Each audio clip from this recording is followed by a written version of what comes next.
Lep dober dan. Čestitke organizatorjem za organizacijo strokovne konference o digitalnem trgu in pa avtorskih pravicah na tem. Hkrati tudi opravičilo, da ne more biti z vami, kajti ravno danes razpravljamo na Dunaju, na vrhu Evropske ljudske stranke, o tem, kaj pomeni pravičnost na digitalnem trgu. Ravno zaradi tega je Evropska komisija pripravila direktivo, kajti zavedamo se, da je današnji digitalni trg v katastrofalnem položaju postavil kulturne ustvarjalce, glasbene producente, novinarje, saj njihovo avtorsko delo danes ni zaščiteno in novi poslovni modeli, metode trženja so jih spravile v podrejen položaj in na nek način tudi propad te kulturne in pa novinarske branže. Evropska komisija je pripravila direktivo, s katero želi urediti stanje na tem digitalnem trgu, predvsem pa tudi urediti pravičnejšo delitev prihodkov, ki jih vsebinami avtorjev ustvarjajo na trgu velike spletne platforme, in to je tudi ena od osrednjih točk te direktive.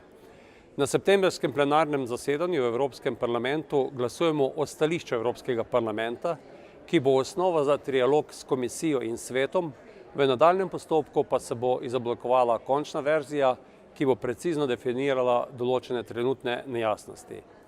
Direktiva nikakor ne posega v pravice posameznika, uporabnika interneta, še naprej bo prost dostop do avtorskih vsebin tudi za izobraževalne, raziskovalne institucije, za tiste, ki varujejo kulturno dediščino, za blogerje, za nosilce spletnih trgovin, skratka za vse, ki ne ustvarjajo prihodkov s trženjem avtorskih vsebin, ti so izvzeti iz direktive.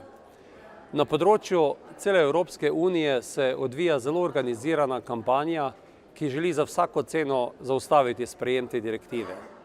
V tej kampanji proti direktivi sodelujejo spletni giganti na čelu z Googlom, ki po preverjenih podatkih vlagajo v antikampanjo preko 30 milijonov evrov, saj jim je vsekakor v interesu ohranitev obstoječega stanja. Na političnem področju so tako v Evropi kot v Sloveniji nosilci te antikampanje Pirati in Zeleni, ki so v začetku tudi s precej čudnimi in neresničnimi dejstvi zavajali javnost in delali to antikampanjo. Zanimivo pa je tudi to, da je vključen po celi Evropi nevladni sektor in prav tako je tudi v Sloveniji. Nosilec kampanje Zavod Danes je nov dan pa je zadnji 2 leti, ko se odvija in pa sprejema ta direktiva, več kot 90% financiran prav strani Googlove fondacije Google DNI. Kar na nek način je malce nizkotno, da smo tisti, ki zagovarjamo sprejem te direktive, strani nosilcev antikampanje obsojeni, da smo financirani strani gigantov in da pokrivamo njihove interese, resnica pa je ravno obratna, denar je vložen v to antikampanjo ravno preko njih.